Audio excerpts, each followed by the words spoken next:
Bismillah ar-Rahman ar-Rahim. Assalamu alaikum, dear participants. Welcome to this session of textual study of the Quran.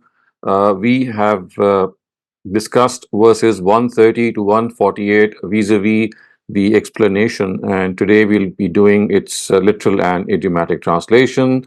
Once again, a reminder for all of you that please make this literal and idiomatic translation useful to yourselves by noting down the meanings, by looking at the structures that I point out to, because this is going to help you in understanding the Quran directly without even learning Arabic. You will be able to make sense of the Quran if you follow this method a little diligently and also do some hard work, because as I said, words they keep repeating, and when you get the feel of these words and the way they are translated, you will automatically make sense of the whole structure of the Arabic language. And this is, mind you, without even knowing the Arabic language, and it has worked wonders with a lot of people.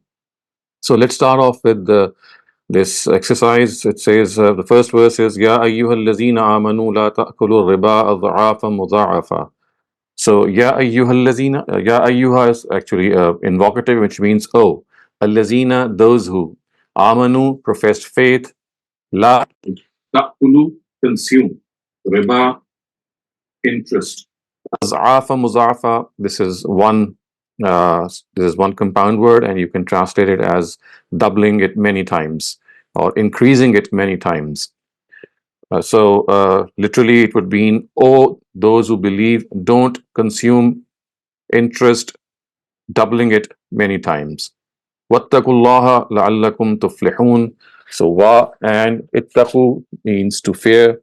Allah is God. Wattaqullah, and fear God. La'allakum, so that you. So la'alla is so that, and kum is you.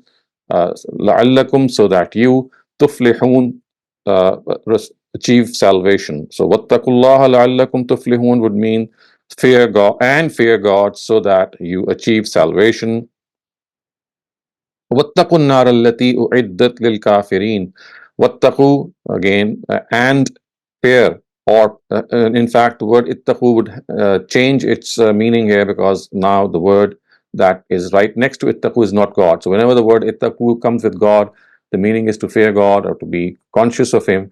But when objects like a nar, which is fire, appear with it, then it actually means to secure yourself or to protect yourself. So fattaqun nar would mean, and secure yourself against the fire. Allati, which u'iddat, has been prepared. Lil, for kafirin, the disbelievers. So, and protect yourselves and secure yourselves from the fire that has been prepared for the disbelievers. وَأَطِيعُوا اللَّهَ وَالرَّسُولَ لَعَلَّكُمْ تُرْحَمُونَ. Wa, and ati'u is obey. Allah, God. وَأَطِيعُوا, and obey God. Wa, and ar-Rasul, the messenger. لَعَلَّكُمْ, so that you. Turhamun, are shown mercy. So you can see the structure quite similar to the previous verses when it says لَعَلَّكُمْ تُفْلِحُونَ لَعَلَّكُمْ تُرْحَمُونَ. So لَعَلَّكُمْ, of course, meaning so that you. So وَأَطِيعُوا اللَّهَ وَالرَّسُولَ لَعَلَّكُمْ تُرْحَمُونَ would mean, and obey God and His messenger so that you are shown mercy. Turhamun, shown mercy. Wa, and sari'u. So sari'u means to run. Ila, towards. Maghfira, forgiveness. Min, from. Rabbikum, your Lord. Wa, and. Jannatin, paradise. Arduha, whose vastness. As-samawat, the heavens. Wa, and. Al-ard, the earth. So samawat, of course, is the plural of sama, and literally it would mean, and run towards forgiveness from your God, and paradise, vast as the heavens and the earth. So I've just split the words. Now, if I make sense of these words, it would be, and run towards the forgiveness of God and towards the paradise whose vastness is like that of the heavens and the earth. So it is as vast as the heavens and the earth. U'iddat lil muttaqeen. So if you note in verse 131, a very similar structure, it said, U'iddat lil kafirin, that has been prepared for the disbelievers. And now it is said, U'iddat lil muttaqeen, that has been prepared for the righteous or the God conscious. So basically, what is being said is that run towards forgiveness, which means make haste in asking God's forgiveness, and then run towards the paradise, whose vastness is that of the heavens and the earth, of course, implying the fact that this is something that you should strive for. This is something that you should try to do. Make as much effort as you can. Uiddat lil kafirin. So, uiddat lil muttaqin. So that has been prepared for the muttaqin. That has been prepared for the righteous. Allazina yunfiquna fis sarra. Allazina, those who yunfiquna, spend, fi, in as-sarra. So as-sarra means in comfort. Wa, and ad-dharra. Ad-dharra means in difficult circumstances. So allazina yunfikuna fis sarra'i wad-dharra. So literally it would mean and those who spend in in comfortable circumstances and in difficult circumstances. So those who spend when they are in ease or when they are in comfort and when they are in trying or testing circumstances. وَالْكَاظِمِينَ الْغَيْظَ وَالْعَافِينَ عَنِ النَّاسِ. Wa, and al-kazimin. So kazimin means who control, al-ghayz, anger. Al-kazimin al-ghayz would mean who control their anger. Wa, and al-afin. Afin, in fact, it should be taken as afin an as one word, because an is like a preposition for afin. So afin an would mean they pardon, they forgive. An-nas, people. So literally it would mean and those who control their anger and who forgive people. Wallahu yuhibbul muhsinin. Wa, and Allah, God, yuhibbu, likes, muhsinin, who are thorough. So a word muhsinin, of course, comes from the word ihsan, and it means to do something in a thorough way, in a very befitting way, in the way it should be done. So wallahu yuhibbul muhsinin would mean that God loves those who are thorough. وَالَّذِينَ إِذَا فَعَلُوا فَاحِشَةً أَوْ ظَلَمُوا أَنفُسَهُم. Wa, and الَّذِينَ, those who, إِذَا, when, فَعَلُوا, do, فَاحِشَةً, something vulgar, أو, or, ظَلَمُوا, are unjust, أنفُسَهُم, to themselves. So literally it would mean and those who, when, do something vulgar or do something in which they are unjust to themselves, zakarullah. So zakarullah means they remember God. Fastaghfaru li zunubihim. Fastaghfaru, and therefore they ask for forgiveness. Li zunubihim, for their sins. So zunub is the plural of zamb, and zamb means sin, and of course zunub would mean sins. So fastaghfaru li zunubihim would mean and they seek forgiveness for their sins. وَمَنْ يَغْفِرُ الذُّنُوبَ إِلَّا اللَّهُ. Wa, and man who, yaghfiru, forgive, az-zunub, the sins, illa, except, Allah, God. So literally it would mean and who forgives sins except God. And idiomatically also it's something very close, and who can forgive sins except God. So they fastaghfiru li zunubihim, they ask for God's forgiveness whenever they do something vulgar or they wrong their souls or unjust to their souls. They immediately remember God, zakarullah, and then what they do is they ask for His forgiveness for their sins. And who else but God can forgive them? وَمَنْ يَغْفِرُ الذُّنُوبَ إِلَّا اللَّهُ. So idiomatically it would mean and who else but God would forgive their sins. وَلَمْ يُسِرُّوا عَلَى مَا فَعَلُوا. Wa, and lam, not. Yusirru, insist. Ala, on, ma, that, fa'alu, they did. So, and not, they insist on what they did. Or in other words, they do not insist on what they did. وَهُمْ يَعْلَمُونَ, and they know about it. So, which means that they do not insist what they did, and they very well know. They very well know what they did. So, Ulaika jazaa'uhum maghfiratum min rabbihim. Ulaika, it is they. Jazaa'uhum, whose reward. Jazaa'uhum, whose reward. Maghfiratum min rabbihim. Maghfira is forgiveness. Min rabbihim, from their Lord. So their reward is forgiveness from their Lord. Such people, it is such people whose reward is forgiveness from their Lord. Wa and Jannah. Jannat means uh, orchards or gardens. Tajri, flow. Tajri min actually is one word. Min is a preposition of tajri. So tajri min, flow. Tahtiha, below the orchards. Hal anhar, rivers.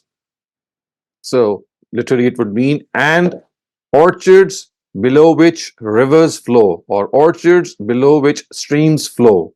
Khalidina fiha, Khalidina forever, fiha in it. They will be in it forever. Wa ni'ma ajrul amilin, wa and ni'ma, what a grand ajr, reward, al amilin, who do good deeds. So, what a grand reward this is for those who do good deeds. So, in other words, when it is said that the uh, that the reward of such people is that they will be forgiven by their Lord and they will enter paradise which has orchards beneath which rivers will flow and they will remain in it forever. So these are the things which are promised. And then it is said, وَنِعْمَ أَجْرُ الْعَامِلِينَ, and what a grand reward is this for those who do good deeds. So amilin, so of course amilun or amilin is the plural of amil, and amil is someone who does deeds. So here the context is good deeds. وَنِعْمَ أَجْرُ الْعَامِلِينَ قَدْ خَلَتْ مِنْ قَبْلِكُمْ سُنَنٌ فَسِيرُوا فِي الْأَرْضِ فَانْظُرُوا كَيْفَ كَانَ عَاقِبَةُ الْمُكَذِّبِينَ. قَدْ خَلَتْ. So قَدْ is indeed خَلَتْ, past, which means have passed. Min qablikum, before you, have passed before you. Sunanun.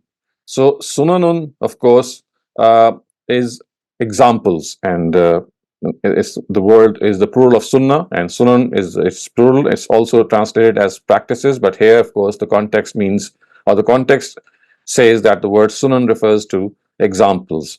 So, kad khalat min qablikum sunanun would mean, and uh, examples have passed before you, examples have gone before you. And because of the word sunan has this lack of defining noun article over it, so it will actually refer to a number of sunan. For one, of course, it cannot refer to one practice or one example, because it is said several practices. So in other words, it would mean that several practices or several examples have passed before you, which means that there are many examples that have passed before you. There are a number of examples that can be cited that have passed before you. فَسِيرُوا فِي الْأَرْضِ فَانْظُرُوا كَيْفَ كَانَ عَاقِبَةُ الْمُكَذِّبِينَ. Therefore, siru means to roam about. Fi, in, al-ard is land. So roam about in the land. Fanzuru, and take a look. Kaifa, how. Kana, was. Aqiba means the consequence of the fate. Al-mukazzibin, so al-mukazzibin means those who have denied. So fasiru fil ard would mean and roam about in the earth. Fasiru fil ard, and roam about in the earth. Fanzuru, and observe what was the fate of those who had denied. And of course, this is something which the Quran often asks the people standing right in front of them, the idolaters and the people of the book, because nations who had passed before them, the way they were destroyed, still a lot of remains of those nations existed around the land of Arabia, and they are told that if you look what fate was met by these past nations, all that you need to do is roam around the land which is adjacent to you, and you'll find what had happened to them. هذا بيان للناس وهدى وموعظة للمتقين. هذا, this. Bayan means it's an explanation, something that is an explanation. And if you look at the context, of course, the word explanation or statement here is not referring to a plain explanation, it's referring to an admonishment or a warning. So, haza bayanun linnas, this is an admonishment, linnas, for people. This is an admonishment for people. Wa, and hudan means guidance. Wa, and mawiza means counsel or advice. Lil muttaqin, for the righteous, for the God fearing, for the God conscious. So haza bayanun linnas, this is an admonishment for people and guidance and advice for the God fearing, for the God conscious. ولا تهنوا ولا تحزنوا وأنتم الأعلون إن كنتم مؤمنين. Wa and la not. Tahinu. So tahinu would mean that you should not despair. Wa and la not. Tahzanu. So tahzanu would mean be sorrowful. So wala tahinu wala tahzanu would mean don't despair and don't be sorrowful. Wa and antum, you, al a'laun. So al a'laun would mean you will prevail, you will reign supreme, you will prevail. In, if kuntum, you are mu'mineen, true believers. So here the context is that if you are really true believers, then you do not need to despair, you do not need to be sorrowful, because you are going to remain dominant, you are going to prevail. Antumul a'laun, you shall prevail ultimately if you are true believers. In kuntum mu'mineen. In yamsaskum karhun faqad massal qawma karhum mislu. So karhum means an injury or some wound. So in, if yamsaskum has reached you, has touched you. So imsas of course refers to touching someone, something to someone, or being afflicted with someone. Kum of course is a pronoun. So in yamsaskum, if touches you, if comes by you, karhun. Karhun means an injury. Faqad, therefore, massa, touched. Al-Qawm, here the context is, of course, the enemy nation. Well, otherwise, the word actually means nation. But the way it is used here, it refers to the enemy nation. Massal Qawm karhum mislu. Then a similar karhun, a similar injury was afflicted or upon your enemy earlier on. Of course, the word earlier on is suppressed here. So in yamsaskum karhun would mean that if some injury has come upon you, if some harm has come upon you, a similar harm had come to your enemy earlier. Of course, referring to what happened at the Battle of Badr, because this was something that we are recounting in that took place in the Battle of Uhud. So because Muslims suffered reversals there, they are being told that if you have suffered a reversal here, if you have suffered an injury or a harm here, don't forget that your enemy has suffered something similar before this. Wa and tilka, these, al ayyam. Ayyam means days, and of course it is the plural of yawm. And these are the days, nudaviluha. Nudaviluha means that we keep churning, we keep changing bainan nas, between people. So, of course, referring to the fact that earlier on, your enemy got wounded and your enemy was inflicted with the harm. And now that you have been inflicted with the harm, you should know that this is the cycle of God. Tilkal ayyam nudaviluha bainan nas.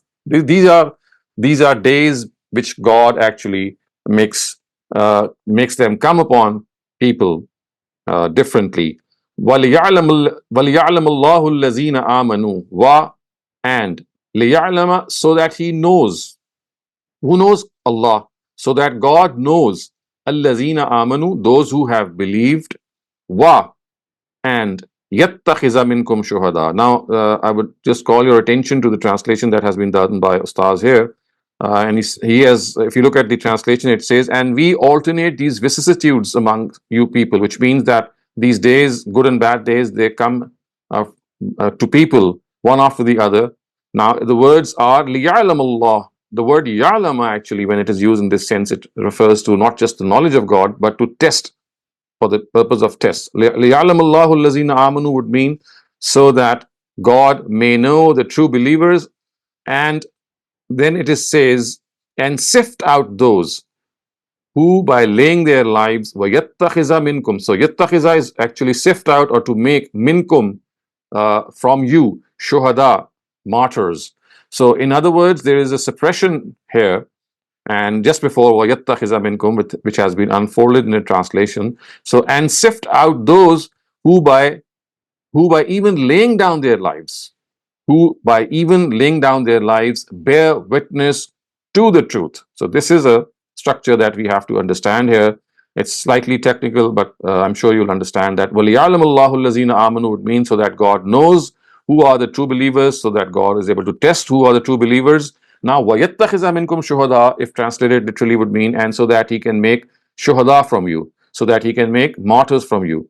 But of course, this would not make sense, and it automatically shows that there is something which is suppressed immediately before that, that has been revealed by Ustaz in his translation. It says, and those who, by even laying down their lives, bear witness to the truth. So you see, minkum shuhada basically is to become a witness to the truth. So how can a person become a witness to the truth when he is fighting, or when these days they come from one point and then they alternate in different manners? So that the only way is that uh, if you are laying down your lives in such battles, if you sacrifice your lives and God gives you this opportunity, that is what is implied here. وَيَتَّخِذَ مِنْكُمْ شُهَدَاءَ, who even by laying down their lives bear witness to the truth. وَاللَّهُ لَا يُحِبُّ الظَّالِمِينَ, wa, and la, not. Yuhibbu, likes. Al-zalimin, the unjust. So literally it would mean, and God not likes unjust. Or idiomatically, and God does not like the unjust. God does not like people who oppress. So I'm going to take a break here. And if you have any questions regarding what we have just studied, please raise them. Assalamu alaikum, Dr. Saleem. I am still waiting for some hands to come up. All the participants, if you have any questions, please raise your hand so I can put those questions forward to Dr. Saleem. I'll give you a couple of seconds if you can do that. Otherwise, we'll get back to the lesson. Dr. Saleem, it seems nobody has a question right now. So if you want to continue, Okay. and then we'll come back to it. Okay, so let's move on. وَلْيُمَحِّصَ اللَّهُ الَّذِينَ آمَنُوا وَيَمْحَقَ الْكَافِرِينَ. And wa and liyumahisa means that through these experiences, and we alternate through these vicissitudes. So yumahisa actually refers to the fact that God actually isolates, he separates allazina amanu, the believers.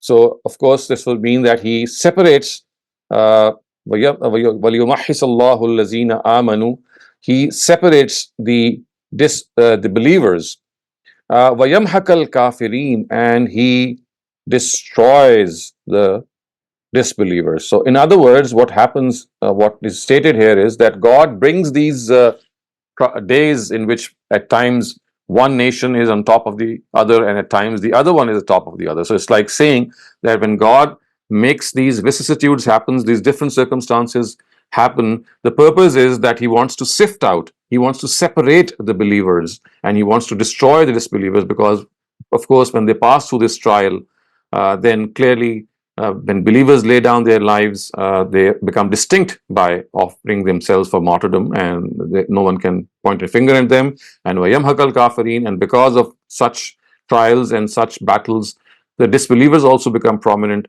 and as a result also get destroyed. So these vicissitudes, these alternate days in which good and bad things befall people, they are made to happen because on the one hand, the good people are made distinct by their sacrifices, and at the same time, the bad, or the kuffar here, as you can see, is the meaning here, they are destroyed. أَمْ حَسِبْتُمْ أَن تَدْخُلُوا الْجَنَّةَ وَلَمَّا يَعْلَمِ اللَّهُ الَّذِينَ جَاهَدُوا مِنْكُمْ.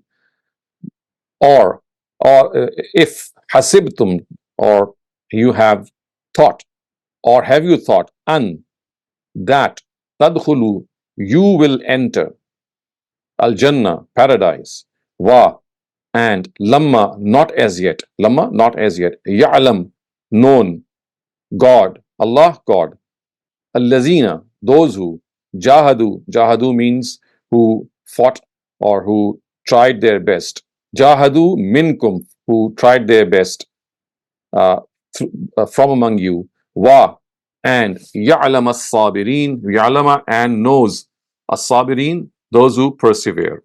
So literally it would mean, do you think that you will enter paradise? Am hasibtum, do you think, do you, that you will enter paradise? وَلَمَّا يَعْلَمِ اللَّهُ الَّذِينَ جَاهَدُوا مِنْكُمْ, when God has not even yet seen or not known الَّذِينَ جَاهَدُوا مِنْكُمْ, those who have undertaken the struggle of jihad, wa, and يَعْلَمَ الصَّابِرِينَ, those who have shown perseverance. So how can you enter paradise when you don't pass through these trials? And as a result of these trials, God is able to know, of course, He knows in His knowledge, but He would like to prove it to you as well, that who among you uh, are really fighting for the cause of God and who among you also persevere. وَيَعْلَمَ الصَّابِرِينَ. Wa and laqad, indeed, kuntum, you, tamannaun al maut, tamannaun, desire, tamannauna, you desire, al maut, death, and you did desire death, min qabl, before this, antalqawhu, antalqawhu, before you actually saw it, before you saw it in front of you. So, walaqad kuntum tamannaun al maut would mean, and you actually desired for death before you actually saw it. فَقَدْ رَأَيْتُمُوهُ, and now you have seen it. You earlier on desired that you should see death, so it was like just a desire, and now that you have seen it, فَقَدْ رَأَيْتُمُوهُ, and now it is in front of you. رَأَيْتُمُوهُ, you have seen it. وَأَنْتُمْ تَنْظُرُونَ, and you have stared right at it. Which means, of course, in that battle, when you were desiring that that should come to you, and when it actually came to you, and you saw it, you stared it in its eyes, then you got to know what would happen. فَقَدْ رَأَيْتُمُوهُ وَأَنْتُمْ تَنْظُرُونَ وَمَا مُحَمَّدٌ إِلَّا رَسُولٌ قَدْ خَلَتْ مِنْ قَبْلِهِ الرُّسُلُ. Wa and ma, not. Muhammad, illa, except. Rasul, messenger. And so literally it would mean and not Muhammad except messenger. And idiomatically, and Muhammad is nothing but a messenger. He's none but a messenger. He's no more than a messenger. Qad, indeed, khalat, have passed. Min qablihi, before him, ar-rusul, messengers. So messengers have lived before him as well. Messengers have passed before him as well. Khalat, before. Min qablihi, before. I mean, khalat means past, and min qablihi, before him. So messengers have passed before him, or in other words, they have passed away before him, or they have lived before him. Afa immata aw qutila. So afa immata, if he dies, aw, or qutila, is killed, in qalabtum, would you turn back, ala, on aqabikum, on your heels? So what is being said here is that, do you think that Muhammad would have lived forever, or he would have eternal life? Because we know that in the Battle of Uhud, there was a rumor spread that the Prophet had passed away, and this had caused a lot of consternation amongst the Muslim ranks. So they are being told that, suppose that he had died or passed away, is this something new? Because previous messengers also had died or passed away. So why do you think that if this would have happened, although it did not, but why do you think it's strange that your prophet could not have died? So they are being told, afa immata aw qutila, had he died or killed, so would you have turned on your heels? Meaning that, for example, if he had died or he had achieved martyrdom, I mean, that was his case. But what you got to do with that? Would you then just turn on your heels? Would you just run away from the battlefield? That should not be the case, because you have to do what you're responsible for. Wa and man, who, yanqalib, yanqalib ala aqibai. This is one word, as you can see from the previous also. Inqalabtum ala aqabikum, something very similar. And he who turns on his heels. وَمَن يَنْقَلِبْ عَلَىٰ عَقِبَيْهِ, he who turns on his heels, فَلَن يَضُرَّ اللَّهَ شَيْئًا. Therefore, lan, certainly not. Yadurra, harm. Allah, God. Shay'a, slightest. So he who turns on his heels, therefore he certainly does not harm God. What is meant here is that if you turn back or you revert back, you will not harm God in any way, because that is not going to in any way change his plans, because he is going to always reward those who are grateful, as has been said in the next verse. وَسَيَجْزِي الشَّاكِرِينَ. Wa and sa, soon, yajzi, reward. Allah, God. Ash-shakirin, those who are grateful. So وَسَيَجْزِي اللَّهُ الشَّاكِرِينَ, and soon. So seen here is, or sa here is to connote the meaning of soon. And soon reward God the grateful. This is the literal translation. Or idiomatically it would mean, and soon God will reward the grateful. وَسَيَجْزِي اللَّهُ الشَّاكِرِينَ. وَمَا كَانَ لِنَفْسٍ أَن تَمُوتَ إِلَّا بِإِذْنِ اللَّهِ كِتَابًا مُؤَجَّلًا. wa and, ma not, kana was, linafsin that a soul, antamuta that it die. So what is that? And everyone, وَمَا كَانَ لِنَفْسٍ أَن تَمُوتَ, and every soul that dies, وَمَا كَانَ لِنَفْسٍ أَن تَمُوتَ, and every soul that dies, illa, except, بِإِذْنِ at iznillah, with the permission of God. Kitabam muajjala. Kitabam muajjala, it means something that has been written for him. So, in other words, a person who dies with God's leave, with God's permission, only does so in accordance with what has been written for him. Kitaban muajjala. Kitaban means written, and muajjala means that has been destined. Or kitabam muajjala, in other words, would mean in accordance that has been written for him. وَمَنْ يُرِدْ ثَوَابَ الدُّنْيَا نُؤْتِيهِ مِنْهَا إِلَّا بِإِذْنِ اللَّهِ كِتَابًا مُؤَجَّلًا وَمَنْ يُرِدْ ثَوَابَ الدُّنْيَا نُؤْتِيهِ مِنْهَا.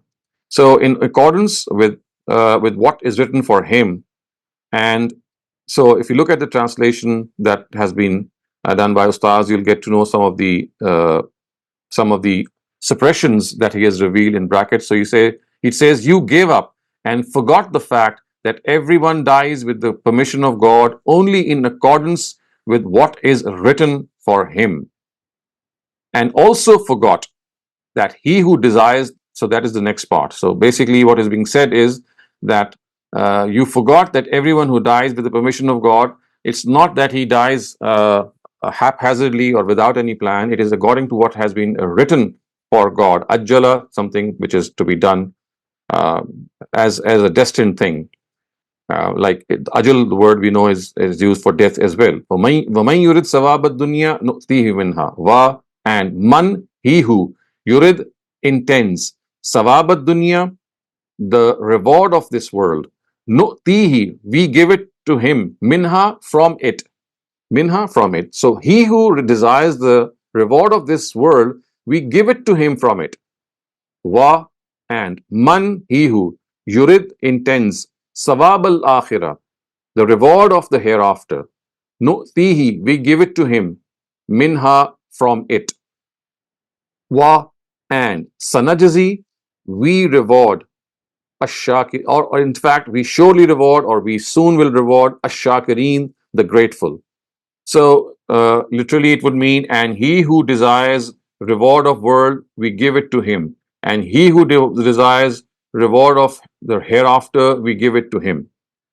So that is the literal translation. But of course, idiomatically, it would mean that he who desires وَمَنْ يُرِدْ ثَوَابَ الدُّنْيَا, and he who desires the reward of the next world, we're going to give it to him. And he who desires of this world, we are going to give it to him. And he who desires the reward of this world, we are going to give it to him. And وَسَنَجْزِي الشَّاكِرِينَ, and we shall definitely reward the grateful. Shakirin, those who are grateful. And shakirin, of course, is the plural of shakir, and shakir means grateful. وَكَأَيٍّ مِّن نَبِيٍّ قَاتَلَ مَعَهُ رِبِّيُّونَ كَثِيرٌ فما وهنوا لما أصابهم في سبيل الله وما ضعفوا وما استكانوا والله يحب الصابرين. Wa, and كأين. So كأين means how many. من نبي, from among the prophets. قاتل معه. قاتل means fought. معه, with them. ربيون كثير. So Ribbi basically is the singular of Ribbiyun, and it means divine, godly people, or people who are very pious. And Kathir means a lot. So how many a prophet were there with whom a lot of godly people fought? That's the idiomatic translation. Of course, the literal would mean, and how many from amongst prophets fought, and with them fought the godly people a lot. So a lot of godly people fought with many a prophet. That is what is implied here. Fama vahanu. So fa, therefore, ma vahanu. So ma vahanu would mean that they were not daunted. They did not lose hope. Lima asabahum. Lima, what they. Asabahum, or lima would mean what. Asabahum, reached them. So they were not daunted with what reached them. In other words, they were not daunted with what losses that they suffered. fi sabilillah, for the cause of God. Wa, and ma dha'ufu, not. Dha'ufu means they did not in any way show any weakness. Wa, and mastakanu. So istakana means to surrender or to give up. So they did not in any way feel anything that could daunt them when they suffered in the cause of God. They did not show weakness. Wama za'ufu, they did not show weakness. Wama wamastakanu, and they did not surrender. Wa, and Allah, God, yuhibbu, likes, as-sabirin, those who persevere, and God likes those who persevere. وَمَا كَانَ قَوْلَهُمْ إِلَّا أَنْ قَالُوا رَبَّنَا اغْفِرْ لَنَا. Wa, and ma, not. Kana was. Qawlahum, their statement. Qawl, statement. Hum, their. وَمَا كَانَ قَوْلَهُمْ, and their statement was illa. So, in fact, literally it could be said as, and not their statement except. Ma is not and illa is except. And not their statement except would mean, and their statement is nothing but anqalu, that they said. What did they say? Rabbana, O our Lord, ighfir lana. And when we read it jointly, it would be Rabbana ighfir lana. O God, have mercy on us, or forgive us. Ighfir lana, have forgive us. And what to forgive us? Zunubana, our sins. And their statement was Rabbana ighfir lana, or Rabbana ighfir lana zunubana, and God forgive us our sins. Wa, and israfana, and our excesses. Fi, in amrina, in our affairs, and forgive our excesses in our affairs. Wa, and thabbit. Thabbit means to really make us ground our foot. And of course, that is something which is coming up. Aqdam, of course, is the plural of qadam, and qadam means foot. And of course, this is also an idiom. Sabbit aqdamana means make us strong of foot or make us firm of foot, of course, referring to the fact that make us persevere. Wa, and unsurna or vansurna, and help us. Unsurna, help us. And when we read it jointly with the waw, it would be vansurna.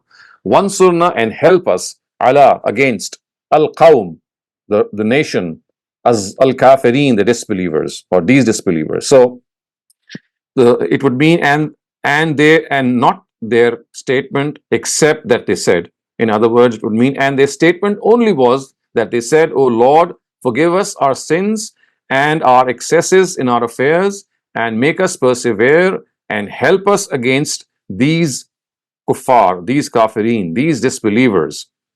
So God's answer is فَآتَاهُمُ اللَّهُ ثَوَابَ الدُّنْيَا وَحُسْنَ ثَوَابِ الْآخِرَةِ. Therefore, atahumullah, God gave them sawab dunya, the reward of this world, wa husna sawab al-akhirah, and the best reward of the hereafter.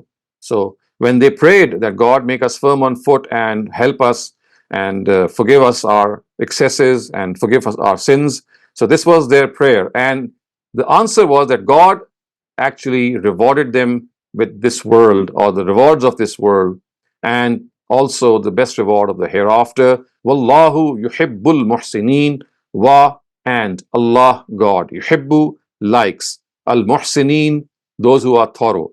And wallahu yuhibbul muhsinin would mean, and God likes those who are thorough. So with this we come to an end to today's complete idiomatic and literal translation of the verses from 130 to 148. And if you have any questions regarding this passage and the translation that we have done, please ask them. And if there are no such questions, then maybe we can also move on to some general questions. Shabana Ansari, please unmute your mic and ask your question. अस्सलाम वालेकुम। वालेकुम अस्सलाम। Doctor साहब, यहाँ पर जो मौत का जिक्र किया जा रहा है, वैसे तो सारे कॉन्टेक्स्ट में वो अलग बात है, लेकिन आम तौर पे जो आम लोगों की मौत का वक्त है वो भी उसी तरह अल्लाह ताला ने लिख कर रखा हुआ होता है कि जैसे ये बात होती है कि जैसे अगर एक पायलट है, उसकी एक गलती की वजह से सारे के सारे लोग जो उसमें से उसकी गलती से जब जहाज क्रैश होता है तो सब मरते हैं, और या इसी तरह जैसे अभी मोटरसाइकिल वालों को वो कुचला है एक खातून ने, तो वो उनके उसमें मौत लिखी जाएगी कि उनकी गलती की वजह से है, या मतलब अल्लाह ताला ने वो लिख दी है चीज कि उनकी मौत इसी तरह होनी है। इसका थोड़ा सा वजाहत करिएगा। So you see, I mean, the way things will happen is just known to God, but He does not drive people in any way or force people or make them do what they did. So if it happened because of a mistake, then the mistake is something which the person will commit, and that mistake will result, for example, in the injury or death of some other people. So it's not that God has, I mean, like programmed that woman that she's going to, out of her carelessness, do that. God just knows what's going to happen. So what is actually going to happen will be done through the free will of the person. So these are two separate things. God is just going to know, God just knows the outcome. He's not destined it in the sense that He has programmed the person that this is what that person is going to do. No. That person is going to do whatever he's going to do out of his own free will. And that is how things will take place, and that is how everything in this world takes place. But whatever we would do in future, or we are doing at this moment, is in the knowledge of God. So it's like saying that God has foreknowledge of what is going to happen, but He's not making those things happen by His own volition or by His own will. People are going to do it themselves, but what they will do is in God's knowledge. Thank you so much for that, Dr. Saleem. Akram Bhatti Saab, you may unmute your mic and ask your question. अस्सलाम वालेकुम sir same thing अभी जो आपने फरमाया बहन ने पूछा is it fair or correct to understand that Allah write our Qismat this way, that this, if this situation will arrive in his or her life, and if we act this way, this will happen. If we act that way, that will happen, because we are given a free choice. Suppose if I take the one route, there's going to be accident, and I will have injuries or whatever. But if I take the other route, I will be safe. So is it correct to understand that it's my choice which side route I take? Allah has written, if I make this mistake, this is the consequence. If I make that choice, that is it correct to understand that? Or well, actually, just reiterate what I've just said. If you've got two routes to take and you take a particular one and do not take the other one, it's not that God has destined you that you will take that. He only knows that out of your own choice, you will take one of those paths and not take the other one. And maybe if you take the other one, or maybe if you had taken the other one, it could have led to an accident or not. And if you've taken this path, it's not going to do so. So these, options are the ones that we choose for ourselves. It's not that God is going to make us choose them. yes, But that's the only thing is that God knows what we will choose, but we will do it by our own volition, by our own free will. So it's like saying that a teacher would know how a student or some students would pass, but she's not going to, make them pass by, like, for example, making them do a certain question in a right or a wrong way. So the questions are going to be attempted by the students themselves, and as a result, either they'll pass or fail. But an expert teacher already knows, well, such and such a student will not pass, or such and such a student will pass. So just a rough example to give you an idea that knowledge of God does not affect our to do certain things that we do in life. I mean, we follow a particular routine in life. We get up in the morning, go out, etc. So all this is done by our own will, by our own free will. But it is in the knowledge of God what I will do the whole of the day. So it's like God already knowing what's going to happen. But that already knowing is not going to affect us so that you think that He's driving us, or He's pushing us, or He's programming us. No, we'll do it out of our own free will. yes. Thank you, sir. So, Dr. Saleem, may I ask a question just to follow Yes. up on this? So then, there's so many times we say this was the will of Allah. So what is the Yeah. difference between that will when somebody has Correct. cancer, or Yes. how? So that's a very pertinent question. You see, that will only be known once the things become a past event. You see, when we say this was the will of God, we only know that in spite of trying our best, we were not able to do what we were required to do, and we say that now God's knowledge has prevailed on us, or whatever he knows is something that we have also come to know. So it's like saying that what was in the knowledge of God has now come in our knowledge as well. So God already knew that, for example, there would be an accident. So when I say that it was God's will, it would not be a correct statement. The correct statement would be that now I also know that that accident has happened. God already knew beforehand that it would happen. But for me, it was a future event. So now I look back and say, well, now I know the will of God. I know I know what would have been in His knowledge. So this is a more precise statement. Otherwise, when we say that, well, it was destined that it would happen, that gives a wrong impression. All that we know is that now we come to know what was in God's knowledge. Wow. So, Dr. Saleem, this actually puts a lot of onus on the human being Of course, himself. it is. Otherwise, there would be no sense of accountability being taken from human beings. This accountability only becomes justified if they have free will to a certain extent. Of course, we don't have free will to determine who our parents would be, where we would be born, or certain traits that we have. So some of these things are destined, but that is one area in which God is not going to ask us. He's just going to hold us accountable in areas in which we have free will. Wow. Thank you for that. Mohammed Khan, please unmute your mic and ask your question. Thank you for that, Dr. Saleem.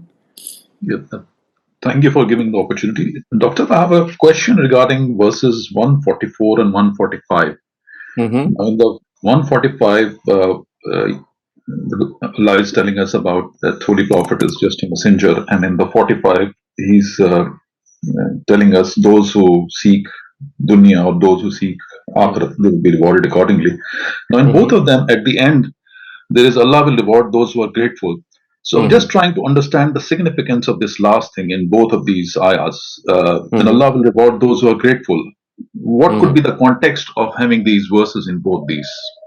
So it's like saying that, I mean, the previous, if you look at the previous, the first one, which is verse 144, the context is slightly different. So basically, people thought that, I mean, this is how we got to know that people thought that Prophet Muhammad is going to be there with them forever.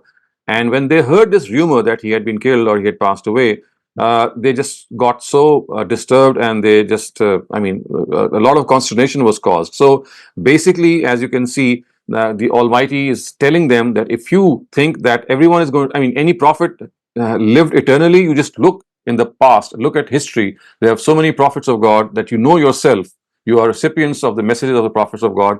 Did they ever live eternally? No, they did not. So now this is a case that if your prophet passes away, that now his account would be closed. As far as you are concerned, there is no point for you to revert back. You cannot leave the field, or you cannot revert back, because you are accountable for your own selves. And then it says, a person who reverts back, he will not harm anyone. I mean, he's just going to harm, he's not going to harm God, he's just going to harm himself. And then the opposite is stated. If you look at verse 144, that people are not going to harm God, they are going to harm themselves. And on the other hand, people who have not adopted this attitude, God says, وَسَجْزِيَ اللَّهُ الشَّاكِرِينَ, and in such a case, God is going to reward them very soon. So basically, in the first part, what a comment is being made on the attitude that they had adopted, that if they adopt this attitude, yes, then they will be taken into account. But on the other hand, people who really consider this to be something in which, I mean, it's like God's laws that everyone has to pass away. And if a prophet has passed away, but I'm still, responsible for what I do, and I'll be held accountable, so I must play my part. So about them, it is said that those who understand this, then God is going to reward them. So this is the context of the first. And the second one is, of course, again, like a comment, it's like an emendation, like an istidrak, that a person who is going to seek the hereafter, God is going to give him the hereafter. It's like your own intention. And if you don't intend the hereafter, God has no problem with that. If you want the reward of just this world, that is also fine. But those who are after the reward of the hereafter, God is not going to deprive them in any way. وَسَنَجْزِي الشَّاكِرِينَ, and He's going to definitely reward them as well. So one is concerning an attitude in this world, the previous verse, and the other one is concerning how a person would fare in the hereafter. In both cases, God says that he should not in any way, he in any way should rest assured. He should not get disturbed, because as far as the reward is concerned, that is perfectly safe. So both are very close to one another, but have a different context. Thank you for the doctor. Just one thing. So in both the verses, They are grateful for what? They're grateful for the same thing in 144, 145, or they're grateful of different things in 144, 145. They're grateful of what? No, Like, I what mean, about those people? grateful to God in all circumstances. Remember, in the All right. previous context, it said that people who, in all circumstances, they spend in whether they are in comfort, whether they are in ease, whether they are in trial. So basically, they are people who, in all circumstances, regardless of whether they were in comfort or whether they were in some form of difficulty, they still chose to remain thankful to God. So people who are thankful to God in all circumstances. Thank you. Thank you for that, Dr. Saleem. Dr. Muhammad Asif, you're up next. Please ask your question. This is regarding verse 143, where it has been mentioned, وَلَقَدْ كُنْتُمْ تَمَنَّوْنَ الْمَوْتِ. Here, تَمَنَّوْنَ الْمَوْتِ. Obviously, in routine, تَمَنَّوْنَ الْمَوْتِ cannot be considered as a desirable thing. If we keep in the contextual, the context of these verses, is this specifically referring to something like Qitale Uhud or something else? It's referring to shahada. I mean, martyrdom. Every person has a desire. It's not death that is being referred to here. It's martyrdom, to die for the cause of God. So this is like a desire that all of us should have, or I mean, at least this is a pinnacle for all of us, that if we are going to bear witness to the truth and we say that, God, let me die for your cause. So walakat kuntum tamannawn al-maut means that you had this desire to die for the cause of God, to die as a martyr, to die as a shaheed. And now that you have seen it, you've gotten this chance. It's like telling them that, remember, there was a time that you desired that, God, I'm going to give up my life for you. And now you've got the time, and now you're showing, and now you're becoming cowards. So it's like telling them that this is your chance to win God's favor by laying down your lives. So, Dr. Saleem, I have a chat question. Can you please explain verse 145 when it says that those who ask for the reward in this world will get it, and those who ask for the reward in the hereafter get that? Is that being said sarcastically? Does this mean to convey that one should ask for the latter? No, it actually means a person who confines himself to this world, and he says that, well, the reward of this world is sufficient for him, and he has no, I mean, nothing for the hereafter. So about people, we know from the Quran that the disbelievers, they get in this world what good deeds they do, they are repaid in this world, and because simply they don't have any desire for the hereafter. So God says, if you don't have any desire for the hereafter, He has no intention of giving you any reward for the hereafter, because you had never had that desire. So, but since you did certain good deeds, so for those good deeds, the reward will be given to you in this world. But people who are pious, people who are, righteous, they desire the reward of the next world. And at other instances, it has been clarified that not only are they given that reward for which they desire in the hereafter, but they are also given the reward of this world. So basically, this is a comparison of a mentality. That one mentality is that you don't have any qualms, you don't care about the hereafter, and said, I just want to live this life and have my rewards here. So God says, وَمَنْ يُرِدْ ثَوَابَ الدُّنْيَا نُؤْتِي مِنْهَا. So if you want just the reward of this world for the good that you have done, then this is not an issue with God. He's going to do that. But then you will have no share in the hereafter. However, people who would like the reward of the hereafter, not only will they get that reward, but and many a time they will be rewarded in this world as well. Thank you for that, Dr. Saleem. I have another question. In the context of the free will discussion, how do we interpret the actions of suicide? If it happens, would it mean it was destined? How will that action be dealt with by Allah? You see, suicide is murder. It's just that you're killing your own self. When you murder a person, I mean, you can murder someone else, you can murder yourself. But the fact is, it is murder. So it's like having an intention. I mean, just try to understand this by simply thinking that you're after the life of someone. That someone could be yourself, and that someone could be someone else. So that is something that you were given the chance not to harm yourself. You were given the chance not to harm others. But instead of availing this chance of protecting others and protecting your own self, you took the wrong route, and you ended up not only injuring. I mean, that was a small thing. You ended up killing not someone else, but your own self. So it's like murdering someone. And we would say that this happened. Of course, it depends on the various incidents that happen every day. But let us suppose that someone killed someone out of his own free will. I mean, he got the chance and the opportunity, and he also was able to do so. Then all that we know is that this happened from his own free will. Otherwise, if it was destined for him, otherwise, if he was programmed for this, then how can we call him to account? So God says that you are given this opportunity to create disorder in this earth, or to not to create disorder in this earth. Both opportunities are open for you. And because this world is a place of trial and test, the Almighty does not interfere in that. He lets things happen the way a person would like. Yes, at times, I mean, there could be instances in which he does not allow things to happen, but then they are very special circumstances. In most cases, what happens is that you are able to accomplish what you have as your intention, and that is why, if that is something wrong that you have committed, then you'll be called to that account. So suicide is just a form of murder. The only thing is that you're murdering not someone else but your own self. Can I ask a question, just a follow-up on this? So, Dr. Saleem, do you think, Right. because the Yes. Western world has glorified suicide and linked it up to other issues, do you think it has kind of clouded our interpretation of it also? Because the more we read in the Quran, it seems that, the traditional interpretation of it being a great sin is true. As I said, it's Is murder. that- I mean, look at the fact that you are murdering someone. That someone is just your own self. Look at the fact that I mean, the Western world should I mean, they do have this. Of course, they do think that murdering someone is the condemnable thing. I mean, this is still there. All that they need to reflect is that now this someone is yourself. I mean, instead of pulling the trigger on someone, you are pulling the trigger on your own self. Just the difference of the object, so to speak. So the thing is that I think what the matter has to be discussed in the context is that what are the circumstances maybe which lead a person to take his own life or her own life. So that is a more pertinent question.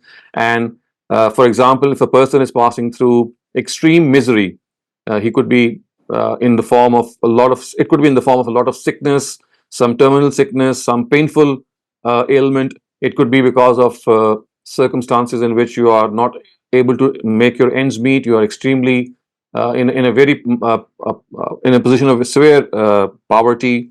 You don't have meals to even for a day for your own children. So it's like desperation coming over you for various reasons. So the thing is, does that desperation be a reason enough to take your own life? So the stance of the Quran is that this life is a trial and test. If you are passing through trying circumstances, for example, because of some disease, because of poverty, because of any other reason, then you have to actually try to be a person who is going to fight these circumstances and be patient in them and be grateful in them, thinking that this is your real test. And if you're going to just, submit yourself or consign yourself to these circumstances, this is like giving up. So God does not like you to give up on your own self. You have to fight, you have to go forward. And having said that, there could be certain exceptional cases. For example, if a person loses his mind and then takes his life or her life, maybe that's an exception, because in this case, you're not doing it, I mean, out of your own intention. Now you've lost your mind and you're doing that. Similarly, there could be instances in which a person blows up himself in enemy ranks. There's a war going on, and you know that that is something that you can do by blowing yourself up amongst the enemies to kill them, because the war is going on. Similarly, there have been instances in which a solo plane was crashed by a pilot in order to save the lives of the people who are living on the ground. So again, it's like taking your own life. Similarly, I mean, there could be other instances in which some justification could be thought of, but without any such justification, in which you are just trying to end your misery and not realizing that this misery is a form of your trial, that is something which in my understanding, God would not entertain. All the cases that you've said, Dr. Saleem, they're all exceptional cases, with somebody being mentally ill or with literally pathologically, physiologically ill. Yeah. That's one thing. What Rashid Minhas did was as exceptional. So I understand what you're saying. Okay, thank you so much for that. Ruhi Rasool, we have no raised hand, so you can ask your question to yesterday's session. Sir, I want to ask that yesterday we discussed metaphysical and philosophical aspects discussed in Quran. So, and your answer related to vertical and horizontal levels in the Quran. So, can you just explain with a few examples in from Quran about vertical and horizontal levels regarding metaphysical and philosophical aspects? You see, once again, if you go back to the words that were used, is that when this worship, which is the essence of religion, it tries to establish metaphysical basis with the Almighty, then how does that come about? So, metaphysical basis is that how do you connect to God beyond this world? How your connection, which I spoke of in the vertical sense, that when you connect to God, who's, I mean, of course, just as a metaphor, he's above you. So that vertical path that you follow is beyond your physical world. You have to have some connection with God. So that connection is through, or those metaphysical bases are basically how you would like to believe in Him and how you would like to behave towards Him. So one is faith and the other is morality.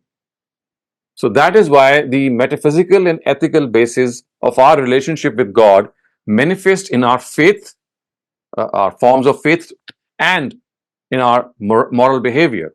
So basically, these are the metaphysical bases that connect us to God, that connect us as a human being to His Creator. That was what I was trying to explain.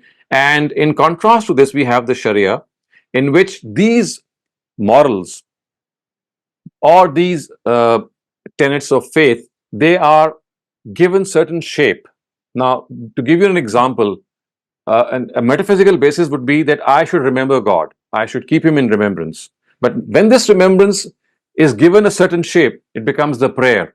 It becomes charity. So now I have that raw thing which was there in the form of my God, remembering God, which was like having a connection with Him. Now that has transformed into a regulation, into a regimen, into a certain routine that I'll follow. So that faith or that moral basis, once it defines limit for itself, it becomes in a routine, it becomes in a discipline. For example, remembering God was a general thing, but now it is said that you remember Him in this way, pray 5 times, and the way to pray is like this and this. So that remembrance is given a particular shape. So that was being explained, that when you connect to God in that form, in that vertical form, in that raw form, the way that you connect to Him is through faith and through morality. But then when that faith and morality is given a certain distinct form in which it is given a shape, then it becomes part of the Sharia. So for example, remembering God was something that you should have done morally and ethically. But when you do so in a particular way, now it becomes a Sharia. Similarly, I mean, there could be other examples, but I've tried to make it very simple. Sir, can we say that the faith in the story of God's creation of Adam and all the related story with it is a vertical faith, and I think that is an entirely different thing. You don't mix it up with the happenings of this world. The examples that I gave was that when the essence of religion, when it connects itself to various realities, though how does that manifestation take place? You see, we were discussing the essence of religion, and we came to know that the essence of religion is ibadah, which means khushu wa tazallul, which means being humble and serving towards God. These are just words. Now, how can we be humble and serve and lead a life of servitude towards God? So that needs some more regimen. It needs some more detail. So that was being explained, that when this ibadah, when this attitude of servility and humility, it describes or it prescribes certain limits, it becomes a Sharia. And when it becomes something which relates our humble selves or our own selves to a superior being who's beyond this world, who lives in the metaphysical realm, then we need those metaphysical bases. So faith in God is that metaphysical base. I have not seen God, but I believe in Him. So that is my metaphysical basis of connecting myself to God. So this particular area that I was trying to explain specifically relates to that. That how does that worship, or how does that essence of religion ultimately manifest into a whole system of beliefs which is called religion? Okay, sir. Thank you so much. Thank you so much for that, Dr. Saleem. Naushad Shafkat, please unmute your mic and ask your question. Assalamu alaikum, Dr. Saab. Dr. Saab, a very small question. My mother was very fond of the verse in the Quran, Salamun Qawlam min Rabbir Rahim, and she recited it incessantly. Now, that happened for decades in my life. So when now I recite Surah Yasin, and because I remember it by heart, and I sometimes read it in my prayers, and sometimes reading it otherwise, I invariably, when I come to this verse, I think of my mother and I ask for her forgiveness. Is that okay if I break myself there and then Yes, ask? certainly, certainly. Right, sir.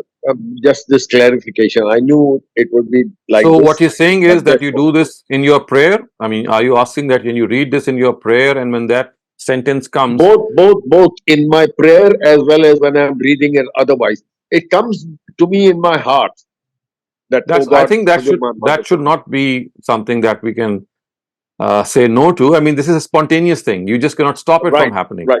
Yeah. It's a So I knee-jerk think, reaction. yeah, Like, it's a spontaneous thing, and I think anything which is spontaneous should not be in any way a problem. thank you very much, sir. Thank you. Thank you for that, Dr. Saleem. Naeem Afridi, please ask your question. Assalamu alaikum, sir. Wa alaikum assalam. Sir, question is like a wisdom of Allah in these verses is that He, on His knowledge base, knows that. Can you hear me? Yes, yes, of course. Okay. So the wisdom here is that Allah, based on His knowledge, knows that the Muslims have a weakness in their belief because of the Battle of Badr. They were kind of thinking that wherever difficulty comes, Allah's and angels' help will come. So there was the concept here that Allah wants that confusion should be clear, that in the path of Allah there should be difficulty, and also that's the answer to the munafiqeen and mushrikeen. They were conspiring against Muslims that, oh, there is no Allah, no angels helped you in Badr. It's just the circumstances happened, and see, you got defeated. So can you elaborate a little bit more on that belief? What's the Allah's wisdom that He was seeing this before time and created this incident, or after effect? Yes. So you see, in the times of God's messengers, the Almighty has asked His prophets to, to shorten the whole exercise. You see, what happens is that in our own times, when we are living, things are not always consequential. They don't produce results. I mean, you don't know about the results. What happens is that in the times of God's messengers, results are to be produced in the lifetime of a God's messenger. And when I talk about results, I mean reward and punishment. So in order to become or make reward and punishment possible within the span of, let's say, 30 or 40 years, which is the lifespan of maybe a preaching prophet in a certain area. So what happens is that in this situation, God lifts the veil, so to speak. He exposes people from inside, but at the same time, He gives the people the chance to mend their ways.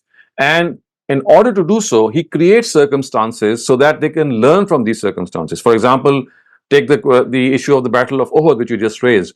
So because of the fact that there was some weakness amongst Muslims, there were some weak Muslims, so God wanted to bring that weakness on the surface so that in that span, this weakness would be discovered by them, and they would do something to do away with it. So God devised a scheme, not only in the Battle of Uhud. We see from other instances also, there were other trials besides the Battle of Uhud, which were inflicted on the Sahaba, or the weak Muslims, I would say, not the Sahaba, in order to give them the chance that now your weakness is in the eyes of God, and you still have a chance, and you still have to prove yourselves. So instead of not giving you a chance and let the whole thing be pushed under the carpet, God is providing you with this opportunity to discover this weakness in you and then make amends and enter God's paradise, so to speak. So that in those 30 or 40 years of a messenger's preaching, the result which had to be announced, or which is generally announced in his lifetime, is done so. So for this, the scheme of the Almighty is that He makes people pass through these trials in case there is some weakness. So what happens is that sometimes these trials, they help people, because once they get to know their weakness, they try to overcome it, and hence they become better people. So this is like God's mercy on them. And what also happens is that there are certain other people, certain other types of people who, when get to know their weakness, they become even more indifferent, and they say, okay, we don't care. So God's trials actually exposes both these extremes. On the one hand, it exposes these extremists that who were at the time hidden, they were not exposed, but these circumstances totally expose them. Look at the fact with Abdullah ibn Ubay. Remember, he started off with the Muslims, and when he saw the enemy, 300 of his people, he just backed away. So actually, he was amongst the Muslims, but this exposed him that he was actually not part of them, because he just ran away with his people. So these trials not only expose people, but at the same time, people who are weak, people who might be standing at the border, at the edge, they are given the opportunity that they get to know that this is their weakness, and if you are able to overcome it, you will still be in the good side of things. So that is how things are made to happen in the lifespan of a messenger. So therefore you'll see this happening a lot in the Quran. So at one instance, you'll see in Surah Fath, for example, when the truce of Hudaybiyah took place, the Almighty says that the war would have taken place. He would have allowed war to take place, but He did not allow it to take place because there were several Muslims still in Mecca. I mean, still they had concealed their faith, and they were trying to become better people, or trying to increase their faith. And that is why God did not allow that clash to happen, because they would have been killed. And now that they have given more chance, it was a chance given to them so that they would now mend their ways. So in the time of God's messengers, these are special occasions in which, in order to produce results in a short span of time, God either exposes people or gives them the chance to mend their ways. Thank you, sir. Shukriya. Thank you so much for that, Dr. Saleem. We have no more questions. Can I open the forum for general questions? Yes, please.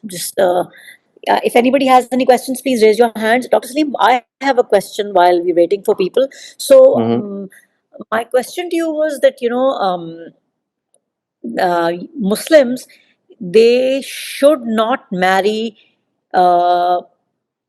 outside their faith, as in, or like, where I've read somewhere that, Muslim men can marry women of the book, and then Muslim women can't. Does the rule apply to both men and women? That's my question one. And question two was, what is the difference between the should not and the could not? They should not marry, or they could not marry. How would I understand that?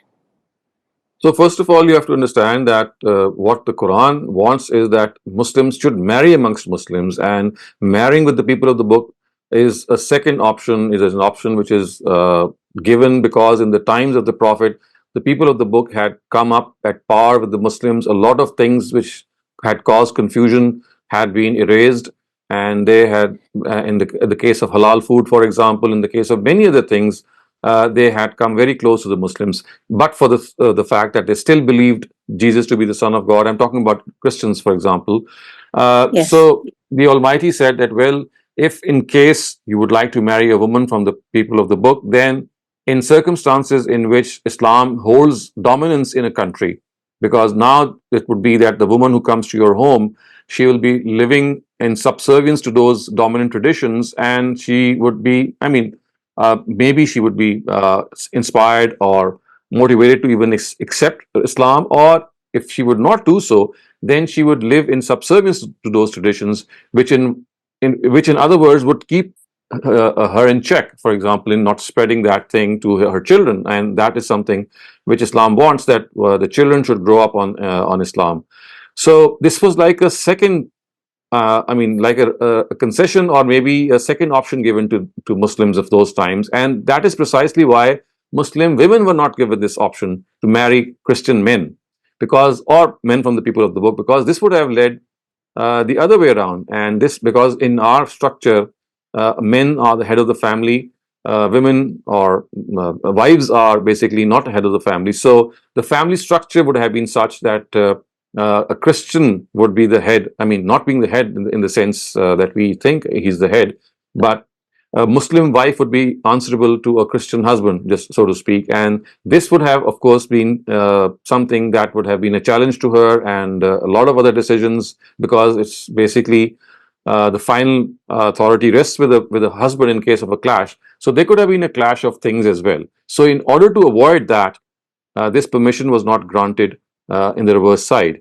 But in the essence of it, we have to understand that even with Muslim men marrying Christian women, even this permission, if you read the Quran, you'll see that it was allowed in circumstances when Islam was the dominant force in a particular place. So today, while we are living in the West, we have these marriages taking place. Yes, I mean, by name maybe, or by law, this could be something that is acceptable. But if you look at the essence of things, you'll find that you are actually putting the I would say the dominant belief of Tawheed or monotheism in danger, and jeopardizing it, not only, I mean, for the family that you're creating, but for your children as well. So it is not something wisely, I mean, I would not suggest it in all wisdom, unless, of course, there are a lot of things that are taken care of. So does that rule still apply, as in where it is recommended? Muslim man, if you look at the context of the verse, it's not a condition that whenever you marry a Christian woman, it has to be in an area in which Islam is dominant. It is, if you look at the context, you see in Surah Ma'idah, where these details are mentioned, it says al-yawm ya'isal lazina kafaru, al-yawm akmaltu lakum dinakum. So the word al-yawm means that now in Medina, now that Muslims are prevailing, they are the dominant force. Now you are given this permission as a second option. If you would like to do this, you can do that. So it's like a higher recommendation from the Quran that if such marriages are going to take place, firstly, it should be only men marrying Christian women, and secondly, it should be in a place where Islam holds a lot of sway, so that when the woman comes in our home, in the home of a Muslim man, she lives in subservience to those traditions, which might even motivate and inspire her to accept Islam. Or if it does not do so, then she has her own space for that, and she remains in that space. So if I'm answering someone who asks me this question, so does that still apply? Like a Muslim man can marry a woman of the book, but a Muslim woman can't? He can't. Yes, that's correct. That is correct. So that still holds true, right? That still holds. Yes, it does. Of course. Oh, okay. I have a question in the chat, Dr. Saleem. For the Rasul, the punishment of the disbelievers comes during the lifespan of the Rasul. What about Prophet Isa alayhi salam? No punishment came to the disbelievers during the lifespan of Prophet Isa alayhi salam. This is not a correct formula. The Quran has said at several instances that either that punishment will come in the lifetime of his messenger or after him. Imma natawaffayannaka. So the words are, I mean, I'm forgetting the word, but the words are that either that punishment, or the promised doom, will come in the life of that messenger or after him. But it will come. So in the case of Jesus, about 15 years after his death, Titus, the Roman emperor, he attacked Jerusalem, and we know that he raised down the second temple. This was around 70 AD, and Jesus is reported to have passed away in around 55 or 56 AD. So just about in the same generation. And that is precisely what Jesus had said himself in the Gospel of Matthew and John. If you look at certain chapters and verses, he has said that this punishment and discourage is going to visit the very people who are standing in front of me. This generation is not going to pass unless this and this happens. And it did happen. So just about 15 years after his demise, Titus just racked the whole of Jerusalem, and we know that that area of Palestine was routed, and the second temple, I mean the temple that was built for the first time, of course, in the time of Nebuchadnezzar, when he had raised it down, and later on they were I mean, they came back in the time of when they came back from Babylon, so they were able to rebuild it. But then Titus in 70 AD, he came once again and he destroyed it for the second time. And this temple is still now in the same condition until today. And they are waiting for the third temple to be built. Thank you for that, Dr. Saleem. We have some time, so if anybody has any questions, this is the time to raise your hand. Otherwise, we will be ending the session. I have Dr. a follow-up Saleem. question on the discussion we Yes, had please, before. please go ahead. Please go ahead. Ask your question. Okay. Yeah. That's how we are talking about the mixed marriages, and you said that a man can marry a Christian woman because he will dominant. He will be a dominant force in the house. But in the Western countries now, lot of girls are marrying non-Muslim men. They say they become Muslim. Sometimes some people think that the boys became Muslim just to marry her. After that, you don't see any practice. So would that be, so that's wrong? Well, in the eyes of the law, we cannot do anything if he is legally Muslim. But of course, that is wrong in the eyes of God. So remember, the law does not look at what is in the heart. The law is just going to see what is apparently said by the word.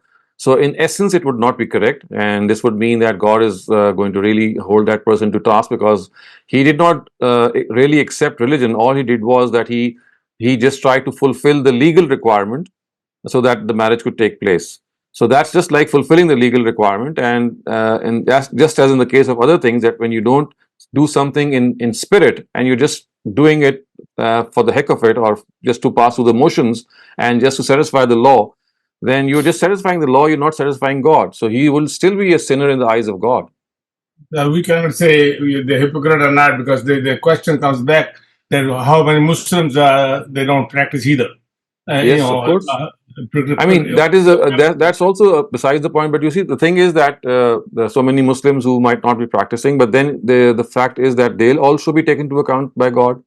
So that they'll have the same fate as a non-Muslim who merely becomes a Muslim, so that the legal requirement is filled. I mean, that non-Muslim will have the same scenario as a non-practicing Muslim who is already a Muslim but he's not practicing. So there's no difference between the two.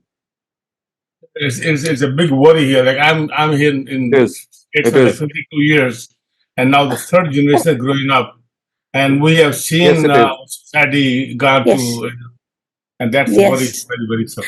So, Dr. Saleem, just continuing on this, if you're explaining to a young adult girl and a boy, it's very hard as a parent to explain to them that a boy is allowed to do it and a girl is not. Yes, you see, what happens is that this is only explicable, I would say, when the boy and the girl give due value to Tawheed and monotheism.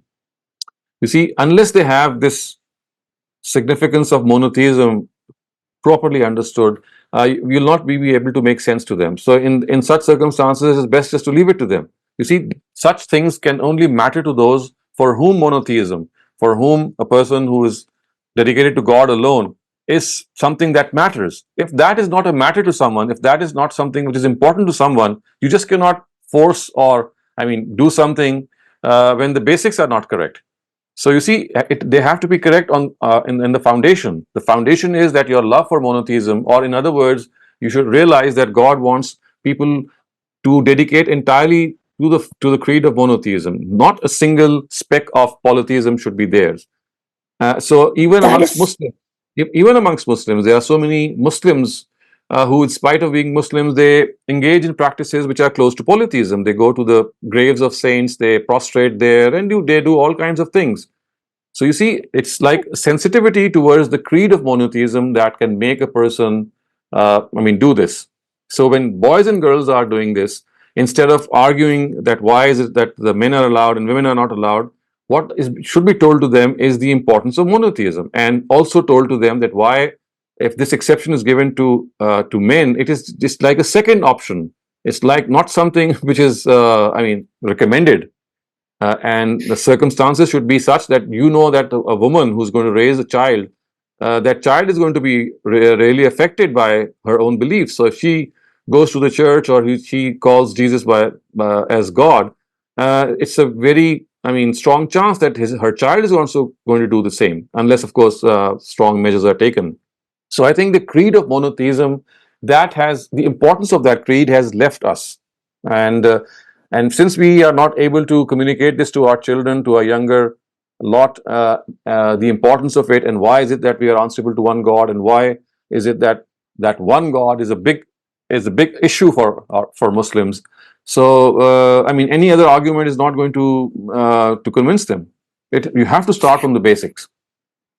That is true, Dr. Saleem, but a boy and a girl can argue back. So it's sometimes like, in the sense that a girl can say that I'm as strong. I can hold on to my belief of monotheism. So then again, there's a difference between that gender equality where they say that God has preferred a man and given him No, more actually, of it is here that you have to intellectual tell them understanding. it's not the gender equality which is in question, it is the family structure which the Quran has prescribed. Otherwise, you see, this question can arise even without this. People can question that why is it that men are given this position of being the head of the family? So that gender inequality can arise regardless of being the people of the book or not.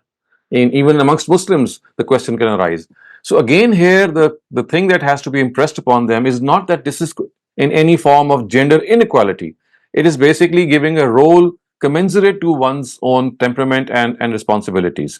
Men are given this role of being the head of the family because they are asked to earn for the family. They are the breadwinners, runners of the family, and hence they are given this position. Women are not, it's not made compulsory upon them in any way, not mandatory upon them in any way to run to earn for the family, whereas it is compulsory on men. So you see, it has to be understood that this is not gender disequality. This is basically different roles being assigned to different genders. Okay. Thank you so much for that. That makes a lot of sense. Dr. Muhammad Asif, please ask your question. Can you keep it short because we have one more question? In Surah Al-Baqarah, in verse 221, it's mentioned, and give not your daughters in marriage to al-mushrikun till they believe in Allah alone. So here the word is al-mushrikun. Would you like to explain, is it specific to the mushrikeen of that time?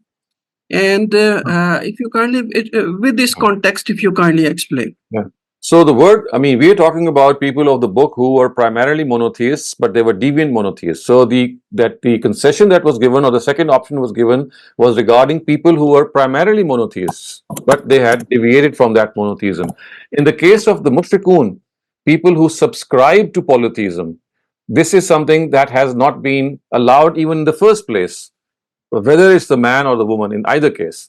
And the word mushrikun, although in that context refers to the idolaters of Arabia, but since here the polytheism is being pointed out, regardless of whether the truth has been conveyed to them or not, people who are admittedly polytheists, people who say that yes, I'm a polytheist, so about such people, God says there's no chance that neither the man nor the woman can marry himself or herself amongst people who are acclaimed, avowed polytheists. One thing is that you are a deviant monotheist, and one thing is that you are a acclaimed polytheist.